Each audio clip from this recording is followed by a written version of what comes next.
Čaveno! Čaveno! Vítame vás pri našom treťom dieli na káve s Barbie. A s Ľubkou. Čau. Že tretí diel, chápeš? No, inak, keď ste si všimli, že máme stále ten istý outfit, tak máme stále ten istý outfit, pretože sme to natáčali na jednu šupu, ako sa povie. Áno. Využívame to, že detičky sú v zariadení, teda moje, a Barbie, dieťatko, spinka, stále v tej vedľajšej izbe, ako pred 2 hodinami. Ale naozaj sme toto chceli urobiť také spontánne a vytlačiť z toho, že máme proste voľnú chvíľu na to, aby sme si užili toto naše natáčanie.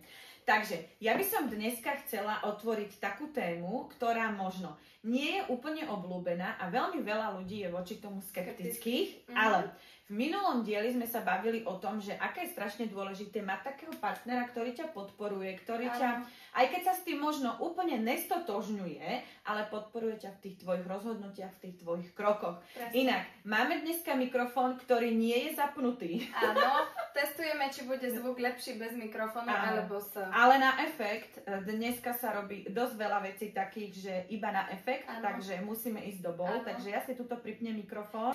No a chcela by som dneska nadviazať na to, že ako sme hovorili teda o tých partneroch, aké je to dôležité, že ťa podporujú vo veciach, pre ktoré sa ty rozhodneš, tak ten, kto nás teraz pozerá, a verím, že nás pozeráte, a že sa vám tieto naše videjka budú páčiť, tak určite veľa našich známych, blízkych ľudí vedia, že sme sa obidve pridali na cestu, ktorá je s firmou Farmasy. Absolútne sa za to nehanbíme a je to úplne pre nás normálna vec, že dneska si dokáže žena, nie len manželka alebo partnerka vo vzťahu.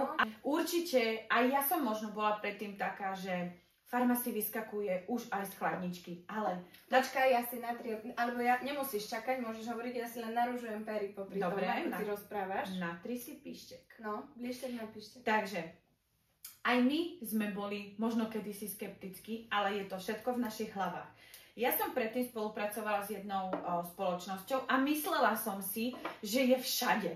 Že na každom rohu vidím tú značku. Absolútne to není pravda. Ja hrdo hovorím, že sa priznávam k spoločnosti Farmasy, pretože z môjho pohľadu, aj keď som zamestnaná osoba, zamestnaná proste žena, tak Farmasy mi už teraz, dovolím si povedať, že zaplatí základné veci, ako sú napríklad len tie moje veci, manikúra, pedikúra, kávičky. Čiže my sme sa pridali, Barbie berie tento biznis trošku z iného hľadiska, pretože chce si to vybudovať a chceš si to vybudovať na tom, že sa chceš tým živiť a neísť možno do práce. A ja ti do toho vstúpim, že presne to, že ja tu mám teraz nastavené viacej biznisovo, neznamená, že Ľubka sa nemôže rozhodnúť ísť tiež biznisovou cestou v tom momente, keď to tak bude cítiť. Áno, tuto si môžeš naozaj dovoliť, proste rozhodnúť sa, akým chceš ísť, čo sa týka aj tohto biznisu nášho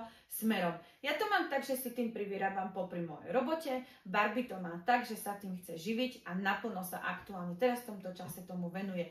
Obidva prípady sú v poriadku. A keď ty rozmýšľaš možno nad tým, že niekto teraz pozerá a je to náš známy, vie, že sa tomu venujeme, tak je úplne v poriadku brať to buď iba ako koniček a pretože ťa niečo baví, že ťa to naplňa, ako to beriem ja, a je úplne na mieste, že ťa to tak chytí, možno to tak chytí aj mňa, že sa rozhodnem ísť cestou ako ty, že to proste budem budovať. Ale ja musím povedať, že strašne veľa žien, aj s ktorými sa ja osobne stretávam, keď im poviem, že robím z Farmasy, buď to vníma ako pyramídu, to je jedna skupina ľudí, a druhá skupina ľudí je tá, že si myslia, že zarobia a zbohatnú a stanú sa z nich milionári za mesiac toho, ako sa tomu venujú a za nič nerobenie v úvodzovkách. Presne.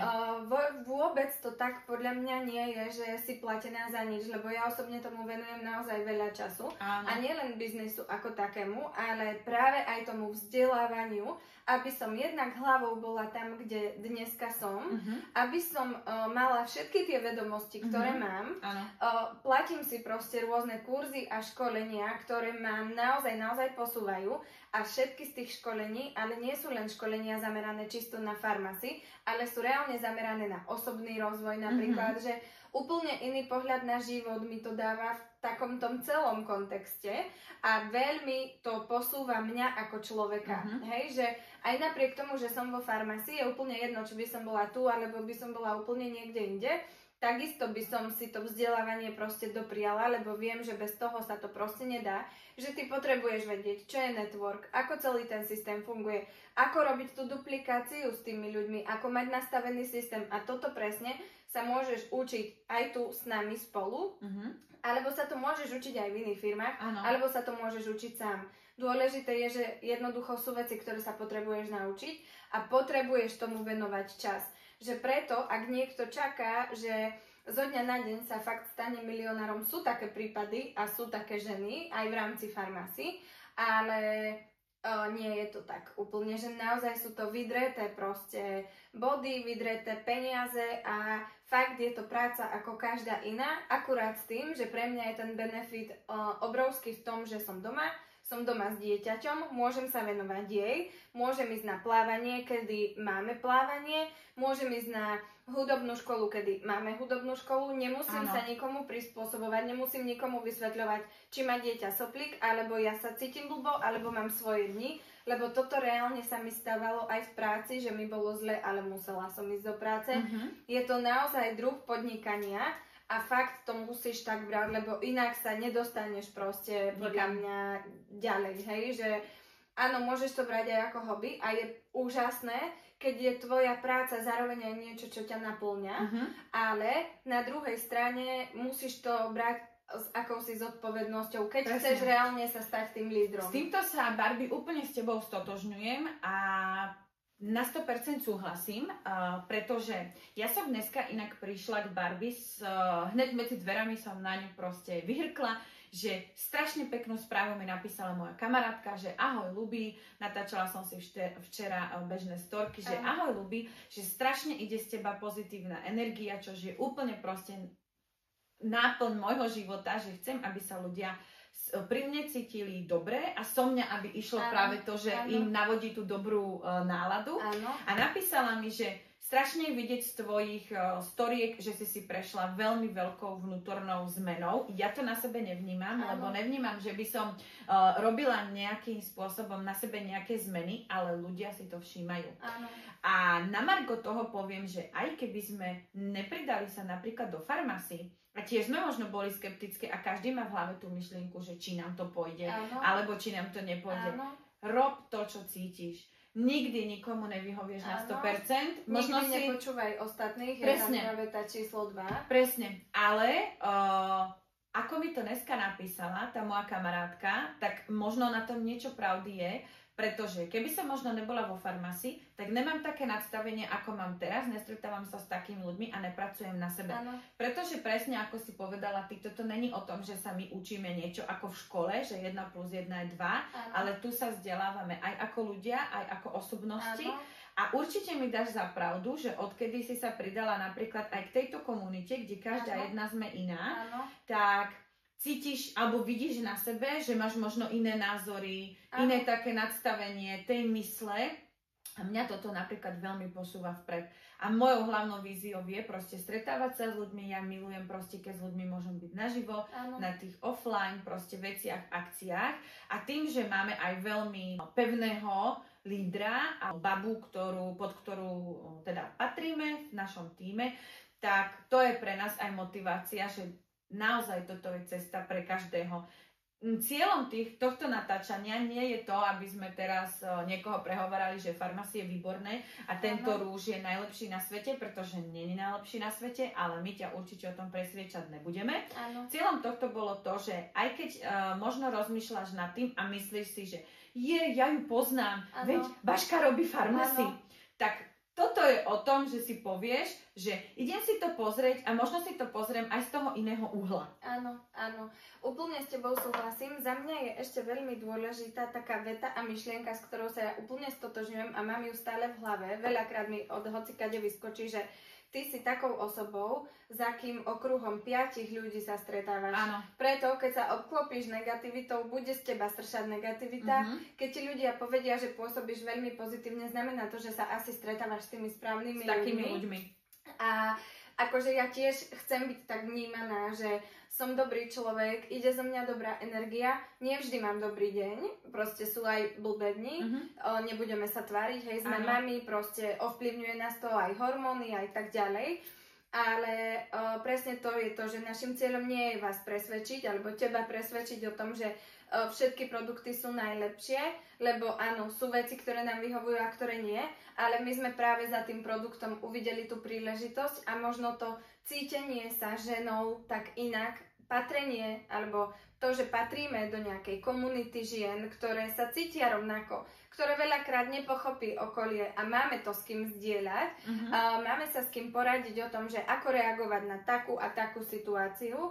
A spoznáme, čo mňa na tom úplne najviac fascinuje, strašne veľa rôznych životných príbehov, aj takých tých súkromných už teraz, že fakt akože sú medzi nami ženy, ktoré vyrastali bez rodičov, sú medzi nami ženy, ktoré sú naozaj matky samoživiteľky, sú medzi nami ženy, ktoré sú proste Rómky a každá z nich je iná, niečím výnimočná, jedinečná, je to krásne.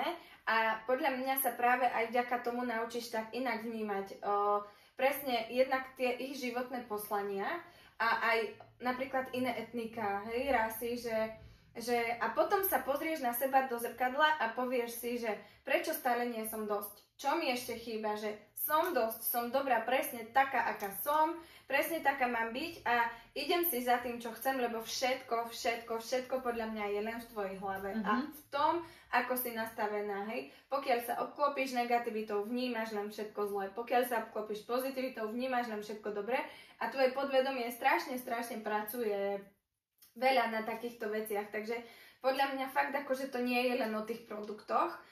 Je to o tom, ku komu sa rozhodnete pridať a do akej komunity sa vy same rozhodnete patriť, ale je to strašne dôležité rozhodnutie za mňa vybrať si toho lídra správne. Nikdy nevieš, či si správne vyberieš, vždy uvidíš u tých iných lídrov, že tam je to možno inak a tam je to inak, ale dôležité je sa neporovnávať s nikým. Jedine sám so sebou. Áno, ale ja tiež veľakrát sa proste porovnávam. Ale už na tej úrovni, na ktorej som dnes, si to uvedomím, že prečo toto robím a porovnávam sa s tou, že fakt, že stačí. Hej, že pred rokom som išla presne a tá robí toto, a tá robí toto, a tá robí toto. Nie, stop.